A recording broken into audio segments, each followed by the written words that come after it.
ये कहानी एक मानो चिड़े की है। जिस मानो चिड़े की अब उम्र हो गई थी, लेकिन मानो चिड़े की माता पिता मानो चिड़े की शादी नहीं करवा रही थी, क्योंकि मानो चिड़े की माता पिता यह चाहती थी कि मानो चिड़े भी खुद की बल से दूसरे जंगल जाकर अपना भोजन ढूंढ सके। मम्मा, मैं आप सबसे कब से कहे जा रहा हूँ कि अब मेरी शादी करवा दें, लेकिन आप सब है जो मेरी एक सुनती ही नहीं है। आखिर मुझ में क्या कमी है जो मेरी शादी नहीं करवा रहे हैं? देखिए, मेरे सारे दोस्तों की शादी हो गई है। इस जंगल में मैं एक ऐसा ही हूँ जिसका शादी ना हुआ हो। और वैसे भी आप दोनों की उम्र हो रही है, आप दोनों कब तक भोजन ढूंढ पाएंगे? आखिर बुढ़ापा का सहारा तो चाहिए ना। बेटा, तू तो बातें तो बहुत ही अच्छा कर लेता है, लेकिन अगर तू वही बातें करने की बजाय दूसरे जंगल जाकर भोजन ढूंढने लगे तो तुझसे कोई न कोई चिड़िया अवश्य शादी कर लेगी।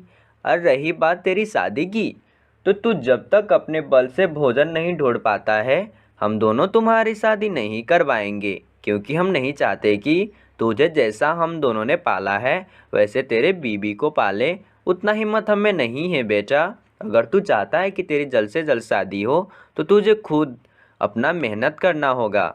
मानो चिड़ा अपने माता पिता की ये बातें सुनकर बिना कुछ कहे ही चुपचाप वहाँ से अपने दोस्त के पास चला जाता है। बंटी, आज तू भोजन ढूंढने कहाँ जा रहा है? अगर तुझे दिक्कत ना हो तो मुझे भी अपने साथ ले सकता है क्या? हाँ मानो, तो इसमें कहने वाले क्या बात है। अगर तुम भोजन ढूंढना चाहते हो तो चलो मेरे साथ दूसरे जंगल जाकर दोनों खूब भोजन लेकर आते हैं। वहाँ तो सेब, गंदम और भी ढेर सारा भोजन मिलता है। अगर तुम मेरे साथ चलना चाहता है तो इसमें कौन सी बड़ी बात है। तो चल मेरे साथ, दोनों दोस्त मिलकर ढेर सारा भोजन लेकर आएंगे। फिर मानो चिड़े और बंटी तोता दोनों दूसरी जंगल की ओर भोजन ढूंढने चले जाते हैं। अरे वाह बंटी, यहाँ पर तो जहाँ देखो वहाँ सेब और गंदम, अनार, कितने सारे भोजन हैं।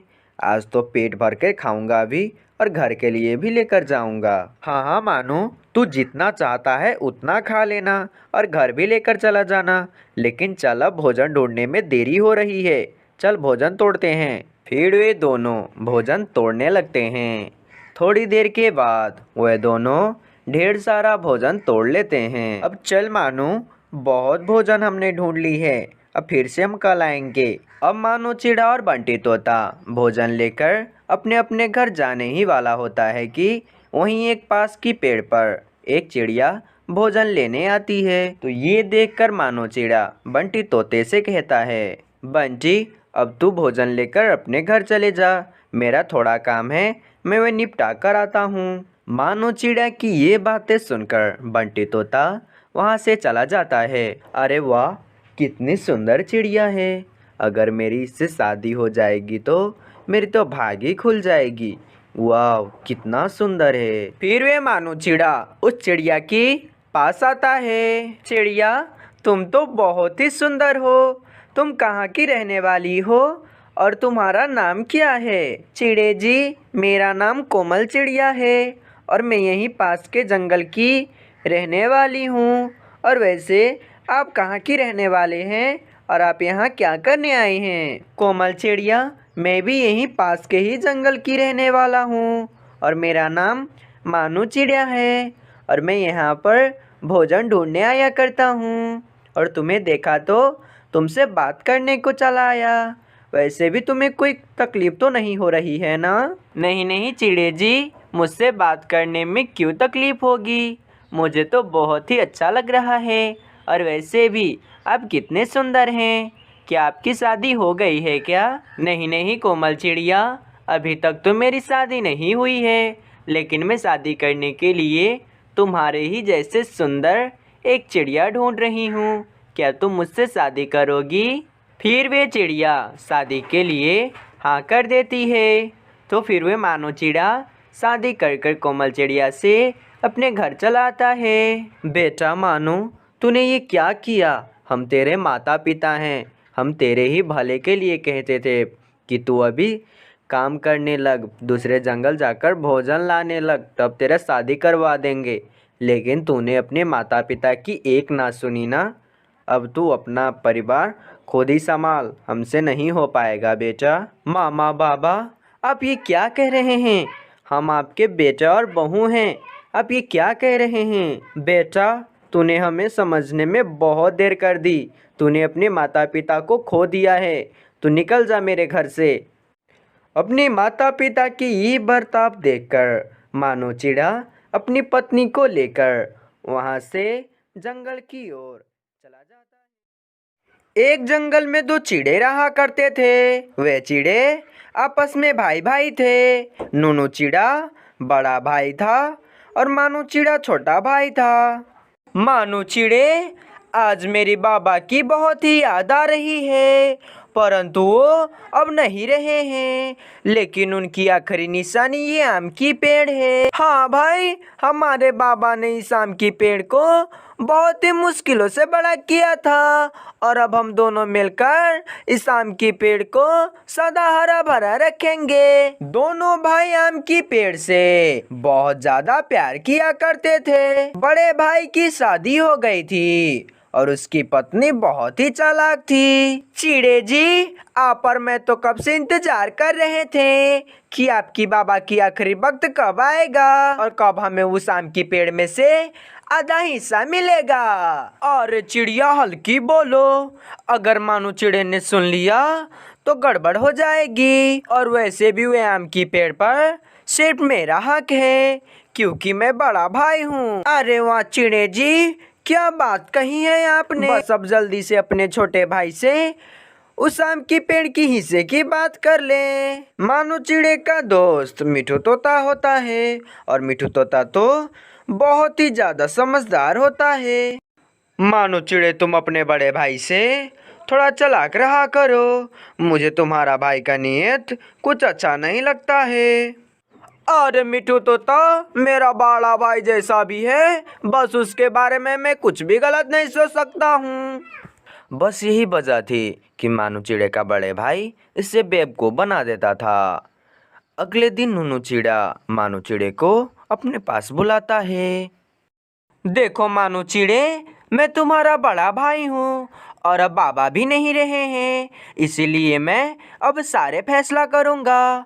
मानो चिड़े, मैं चाहता हूँ कि हम बाबा की आम की पेड़ में से अपना अपना हिस्सा ले लें। चिड़े भाई, आप बड़े हैं, आप जो भी फैसला करेंगे मुझे मंजूर होगा। मानो चिड़े, इस आम की पेड़ पर हर साल जितने भी आम लगेंगे वे सब मेरे होंगे। उन आमों पर तुम्हारा कोई हक नहीं होगा। और तो और इस पेड़ की लकड़ियाँ और इसका छाया सब तुम्हारा होगा।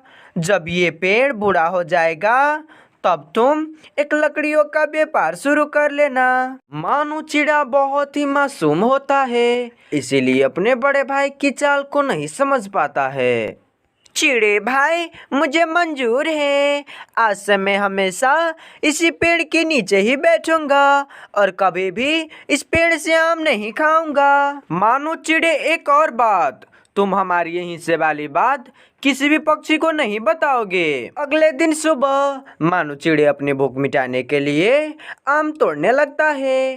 तभी वहाँ पर इसका बड़ा भाई आ जाता है और गुस्से से देखने लगता है। मानो चिड़े, क्या तुम कल वाले बात भूल गए हो? मैंने तुमसे कहा था ना कि इन आमों पर तुम्हारा कोई हक नहीं है। परंतु चिड़े भाई, मैं क्या खाऊंगा? मुझे तो जोरों से भूख लग रही है। मुझे क्या पता, जाओ तुम भी दूसरे पक्षियों की तरह कहीं से भोजन ढूंढ के खाओ। अपने बड़े भाई की बात सुनकर मानो चिड़ा उदास हो जाता है और वहां से चला जाता है। ऐसे ही कुछ दिन गुजर जाता है। दिन प्रतिदिन अपने आम को दूसरे जंगल बेचकर बहुत ज्यादा अमीर हो गया था और अब उसका पास एक अपना बड़ा सा घर भी होता है। मानो चिड़े मेरे दोस्त, मैं तुम्हें देख रहा हूँ कि तुम कुछ दिनों से जंगल में भोजन ढूंढ रहे हो। तुम्हें भोजन ढूंढने की क्या जरूरत है? तुम्हारा तो इतना बड़ा आम का पेड़ है ना? मिठू तोता तुम मेरे सबसे अच्छे दोस्त हो, मैं तुमसे कुछ नहीं छुपाता। मेरे बड़े भाई ने ये बात बताने से मना किया था, फिर भी मैं तुम्हें ये बात बता रहा हूँ। मिठू तोता, मेरे बड़े भाई ने आम के पेड़ में हिस्से कर लिए हैं। बड़े भाई ने ऊपर वाला हिस्सा जहाँ आम लगते हैं वे खुद रख लिया है, और मेरे हिस्से में पेड़ का नीचे वाला हिस्सा आया है। जब पेड़ बूढ़ा हो जाएगा तो मैं उस पेड़ को काट कर अपना एक लकड़ियों का व्यापार शुरू कर लूंगा, और तो और पेड़ का छांव भी मेरे हिस्से में आया है।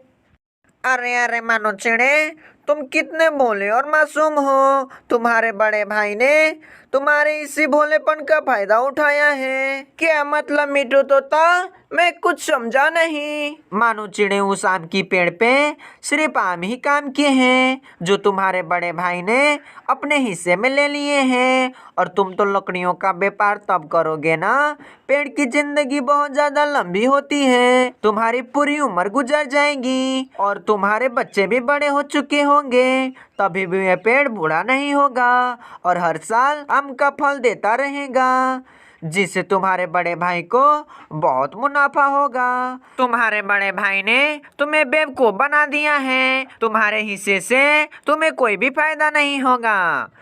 ये सारी बातें कालू कौवे सुन लेता है और वहां से मानो चिड़े के पास चला जाता है।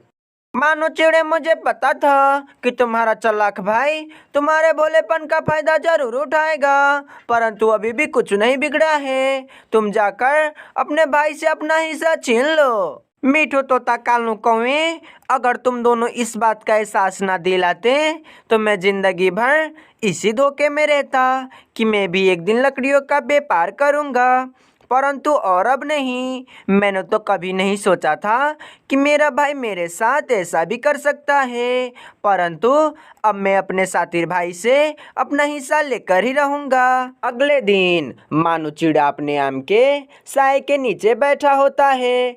कुछ देर के बाद नोनो चिड़ा अपने पेड़ पर आम तोड़ने आता है और एक एक कर आम तोड़कर नीचे जमीन में फेंक रहा होता है।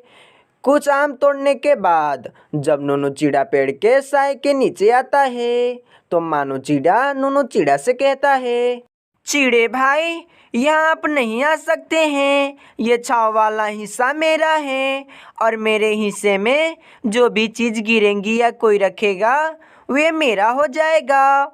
आपने जो इतने सारे आम तोड़कर ज़मीन में फेंके हैं उसमें से एक भी आम नहीं ले जाने दूंगा, क्योंकि वे मेरी ज़मीन पर गिरे हैं, इसीलिए वे आम मेरे हुए। अरे लेकिन आम पर तो मेरा हक है, तो फिर तुम कैसे ले सकते हो? नहीं भाई, ये सारे आम मेरे जमीन पे गिरे हैं, इसीलिए ये मेरे हो गए हैं, आप यहाँ से चले जाएं। फिर नोनो चिड़ा गुस्सा होकर वहाँ से चला जाता है। अगले दिन मानो चिड़ा एक चिल कारपेंटर को अपने आम के पेड़ के पास लेकर आता है। अरे ये क्या? मानो चिड़े चिल कारपेंटर को लेकर पेड़ के नीचे क्यों आया है? चलो इससे ही जाकर पूछता हूँ। फिर नोनो चिड़ा मानो चिड़े के पास जाता है। मानो चिड़े, तुम चिल कारपेंटर को यहाँ क्यों लेकर आए हो? चिड़े भाई, इस पेड़ का नीचे वाला हिस्सा मेरा है, इसीलिए मैं इसका लकड़ियाँ कटवा रहा हूँ ताकि मैं लकड़ियों का व्यापार कर सकूँ। मानो चिड़े, तुम पागल हो गए हो। अगर इस पेड़ को काट दिया तो मुझे आम कहाँ से मिलेंगे? मैं तो बर्बाद हो जाऊंगा। वाह भाई वाह, आपको अपनी गरीब होने की चिंता है, परंतु मेरी नहीं, इसीलिए मुझे भी आपका कोई चिंता नहीं है। आप ये जानते हैं कि आपने मुझे बेवकूफ़ बनाकर पेड़ के सारे आम ले लिए हैं और मुझे एक बेकार सा हिस्सा दे दिया है, जिससे मुझे कोई फायदा नहीं होगा। या तो मुझे इस पेड़ को काटने दे या तो फिर आमों में से आधा हिस्सा दे। अगर आप ऐसा नहीं कर सकते हैं तो ठीक है, मैं इस पेड़ को काट रहा हूँ और अपना एक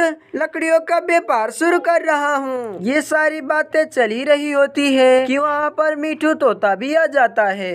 नोनो चिड़े, तुमने तो अपने सगे भाई को धोखा दिया है, तुम्हें तो शर्म आनी चाहिए। कारपेंटर बस बहुत हो गया, आप इस पेड़ को काट दें। नहीं नहीं, रुक जाओ, ये आम की पेड़ को मत काटो। ये हमारे बाबा की आखिरी निशानी है।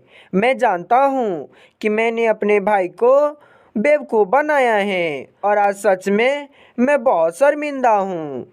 मैं अपनी पत्नी चिड़िया की बातों में आ गया था। बस अब इस पेड़ का बराबर बराबर हिस्सा होगा। मैं जितना आम लूँगा उतना तुम भी लोगे। और तो और मैंने इस पेड़ की आम दूसरे जंगल बेच बेच कर एक अपना बड़ा सा घर बनाया है। आज से तुम भी उसी घर में रहोगे और वो भी हमारे साथ रहोगे।